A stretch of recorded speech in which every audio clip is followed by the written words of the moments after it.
ये है frequency distribution series का थर्ड वीडियो, जहां मैं आप लोगों को बताऊंगा पॉइजन डिस्ट्रीब्यूशन के बारे में। जैसा कि मैं आपको पहले बता चुका हूं, थ्योरेटिकल फ्रीक्वेंसी डिस्ट्रीब्यूशन को हम दो पार्ट्स में डिवाइड करते हैं, डिस्क्रीट एंड कॉन्टिन्यूस। और डिस्क्रीट डिस्ट्रीब्यूशन के अंदर हम सिर्फ वही वैल्यूज लेके चलते हैं जो फाइनाइट होती हैं, मतलब कि डेसिमल की वैल्यू को कंसीडर नहीं करते। और जो डिस्क्रीट डाटा सेट है उसको भी हम फर्दर दो पार्ट्स में डिवाइड करते हैं, बायनोमियल एंड पॉइजन। मैंने अपने लास्ट वीडियो में आप लोगों से बायनोमियल थ्योरम के बारे में बात की थी, और आज मैं इसी को आगे बढ़ाते हुए आप लोगों से बात करूंगा पॉइजन डिस्ट्रीब्यूशन के बारे में कि क्या है, कैसे ये काम करता है और कैसे पॉइजन डिस्ट्रीब्यूशन की हेल्प से आप लोग प्रोबेबिलिटी कैलकुलेट कर सकते हो। तो आइए चलते हैं अपनी पीपीटी की तरफ और डिटेल में समझते हैं पॉइजन डिस्ट्रीब्यूशन को।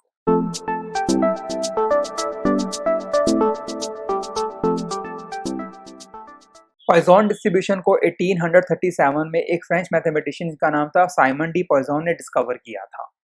देखिए, जब हम बात करते हैं पॉइजन डिस्ट्रीब्यूशन की, तो इसकी अजम्पशंस में हमें खास तौर पे ध्यान देना होगा। सबसे पहले जो साइज ऑफ द सैंपल है वो हमेशा इन्फिनिटी होगा, मतलब बहुत बड़ा होगा। जब आप क्वेश्चन सोल्व करेंगे तो ऑब्वियसली आपको सैंपल का साइज गिवन होगा, अदरवाइज आप क्वेश्चन को क्रैक नहीं कर पाओगे, प्रोबेबिलिटी कैलकुलेट नहीं कर पाओगे, but it should be very large. जब हम बात करते हैं सक्सेस की, जिसको हम पी से रिप्रेजेंट करते हैं, वो हमेशा बहुत कम होती है, मतलब सक्सेस यहाँ पे ना के बराबर होती है, मतलब it is always approaching zero. और जो फेलियर, जिसको हम नॉन अकरेंस कहते हैं या क्यू से रिप्रेजेंट करते हैं, ये हमेशा वन की तरफ मूव करती है। यहाँ पर हमें ये समझना जरूरी है कि ये क्यों पी जीरो की तरफ जा रहा है और क्यों क्यू हमेशा वन की तरफ जा रहा है। देखिए, इसको यहाँ पे समझने के लिए हम एक छोटा सा एग्जांपल लेते हैं कि कई बार ना कुछ ऐसी सिचुएशंस होती हैं जहाँ पे किसी भी चीज के अकरेंस की पॉसिबिलिटी ऑलमोस्ट ना के बराबर या बहुत कम ही होती है। एग्जाम्पल के तौर पे एक रोड के ऊपर डेली 10,000 व्हीकल्स वहां से पास करते हैं, और अगर मैं ये कहूँ कि 10,000 में से एक्सीडेंट होने की जो प्रोबेबिलिटी है वो 60% है, 50% है, मतलब 10,000 में से 5,000 व्हीकल का एक्सीडेंट होता है, तो do you think it is feasible? और अगर ऐसा होना शुरू हो जाए तो कितना ज्यादा कंट्रोवर्शियल सिचुएशन यहाँ पे क्रिएट हो जाएगी, कितना पैनिक क्रिएट हो जाएगा। जैसे कि, और हम एक और एग्जांपल लेते हैं, मान लो किसी ने प्लेन की टिकट को बुक किया, और मान लो 250 लोगों ने या 300 लोगों ने प्लेन की टिकट को बुक किया है 300 में से, कितनी प्रोबेबिलिटी है कि वो फ्लाइट मिस कर देंगे? क्या ऐसा हो सकता है कि 300 में से सिर्फ दो ही लोग टाइम पे पहुंचे और 298 लोग फ्लाइट को मिस कर दें? तो अगर हम जनरल सिचुएशन की बात करें, ऐसा रेयर देखने को मिलता है। ऐसा हो सकता है कि 300 में से एक या दो लोग मिस कर जाएं, लेकिन हम क्या देखते हैं, मैक्सिमम केसेस के अंदर मोस्टली लोग टाइम पे पहुंच ही जाएंगे। तो यहाँ पर वही बात कर रहा है, भी किसी भी इवेंट के अकर होने की पॉसिबिलिटी ऑलमोस्ट ना के बराबर होती है, मतलब जीरो के करीब होती है, और नॉन अकरेंस की प्रोबेबिलिटी क्या है, काफी हाई होती है, और वो वन के करीब होती है। यहाँ पर पॉइजन डिस्ट्रीब्यूशन में जो सबसे प्रोमिनेंट रोल एक वेरिएबल प्ले कर रहा है वो है एम, जिसको हम मीन कहते हैं। और कैसे निकलता है, हम सैंपल के साइज को पी से मल्टीप्लाई करते हैं।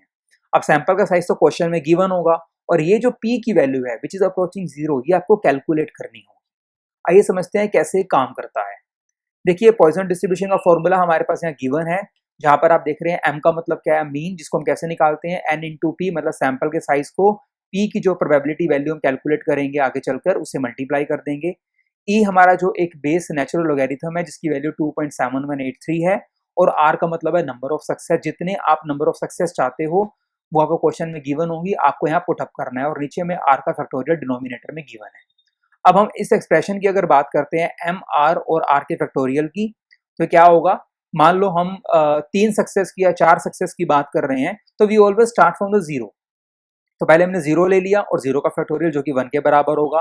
फिर हम आगे बढ़ेंगे, एक सक्सेस है और एक का फैक्टोरियल, फिर 2 सक्सेस, 2 का फैक्टोरियल, फिर 3 सक्सेस, 3 का फैक्टोरियल, एंड सो ऑन। ऐसे ही मान लो अगर आपको 10 सक्सेस चाहिए तो you start from zero, 1 2 3 4 5 and से 10 तक जाओगे, और यहाँ एम की पावर में वो वैल्यू लिखोगे जितनी सक्सेस आपको डिजायर्ड है, और नीचे उसका क्या लोगे, फैक्टोरियल लोगे। और यहाँ पे ई माइनस एम को आप क्या करोगे, यहाँ ब्रैकेट के बाहर रहेगा, जिससे इसको बाद में मल्टीप्लाई कर दिया जाएगा। प्रैक्टिकली ये कैसे काम करता है इसको समझते हैं कुछ न्यूमेरिकल की हेल्प से। एक हमारे पास फ्लाइट है जिसमें 250 पैसेंजर्स ने अपनी रिजर्वेशन करवाई है दिल्ली टू मुंबई की, और हमें प्रोबेबिलिटी दे रखी है कि जो पैसेंजर है कि वो अपनी फ्लाइट को मिस कर देगा, उसकी प्रोबेबिलिटी है 0.016। जैसे मैंने कहा था कि ऐसे इवेंट होने की पॉसिबिलिटी ऑलमोस्ट ना के बराबर होती है, बहुत कम होती है। मतलब कि भी कोई पर्सन जो फ्लाइट को मिस कर देगा उसकी प्रोबेबिलिटी 0.016 है, तो मतलब पी क्या है, 16/1000। टोटल नंबर ऑफ पैसेंजर कितने हैं, 250, तो मीन कैसे निकलेंगे हम, एन इंटू में पी करेंगे। हमारा पी आ गया 16/1000, सैंपल का साइज क्या है 250, तो हमने एम निकाल लिया, ये आ गया 4। फॉर्मूला हमारे पास ये दे रखा था ई माइनस एम, तो यहाँ पर क्या आ जाएगा, एम की वैल्यू क्या हो जाएगी, 4 हो जाएगी। हमें क्या बताना है, at the most 3 passengers will not turn up. तो एट द मोस्ट का मतलब क्या हो गया, या तो 0 या 1 या 2 या फिर 3। सबसे पहले तो हमें समझना है कि ये ई माइनस एम की वैल्यू कैसे आएगी। इसके लिए हम टेबल की हेल्प लेंगे। यहाँ पे याद रखिए एम क्या है, 4 है। तो हम क्या करेंगे, ये हमारे पास टेबल है यहाँ पर, जहाँ पर हमें आप देखेंगे लेफ्ट हैंड साइड में ई माइनस एम की वैल्यूज दे रखी हैं, और यहाँ पे 1 2 3 4 5 ऐसे हमें वैल्यू गिवन है। हमें 4 की वैल्यू देखनी है, तो आप देखेंगे यहाँ पर 4 यहाँ पे दे रखा है, और ये हमारे पास 4 की वैल्यू आ गई है 0.018316, जिसको हमने अपनी पॉइजन टेबल से कैलकुलेट कर लिया है। अब ये वैल्यू निकलने के बाद हम इसको आगे लेके चलेंगे। ये हमारी वैल्यू थी ई माइनस 4। देखो हमें क्या पता है, at the most 3। At the most 3 का मतलब क्या है, या तो सारे आएंगे, या एक नहीं आएगा, या दो नहीं आएंगे, या फिर 3 नहीं आएंगे। तो अगर सारे आएंगे तो 0 हो गया, या एक नहीं आएगा, या फिर दो नहीं आएंगे, या फिर 3 नहीं आएंगे। हमने ये वैल्यू को पुट कर दिया, 4 की पावर 0 0 फैक्टोरियल। एक नहीं आएगा तो पावर 1 और 1 का फैक्टोरियल। दो नहीं आएंगे, पावर 2 एंड 2 का फैक्टोरियल। 3 नहीं आएंगे तो पावर 3 और 3 का फैक्टोरियल। और ई माइनस 4 ये वैल्यू हम टेबल से ले ही चुके हैं, ये वैल्यू को पुट कर दिया। देखिए या तो सारे ही आएंगे, या एक नहीं आएगा, या दो नहीं आएगा, या 3 नहीं आएगा। तो इवेंट्स आपस में क्या हो गए हैं, ये म्यूचुअली एक्सक्लूसिव, क्योंकि occurrence of one event prevents the occurrence of another event. क्योंकि अगर 3 लोग नहीं आएंगे, इसका मतलब क्या हो गया यहाँ पर कि 2 1 और 0 की पॉसिबिलिटी खत्म हो चुकी है। और क्योंकि इवेंट्स म्यूचुअली एक्सक्लूसिव है, तो रूल ऑफ एडिशन फॉलो किया। तो क्या कहता है कि एट द मोस्ट 3 पैसेंजर ना आने की प्रोबेबिलिटी क्या है, इन सबको ऐड करोगे तो 0.43 या 43.31% प्रोबेबिलिटी है कि ज्यादा से ज्यादा 3 पैसेंजर हैं जो रिजर्वेशन करवाने के बावजूद भी अपनी फ्लाइट पे नहीं पहुंचेंगे। एक और एग्जांपल लेते हैं हम।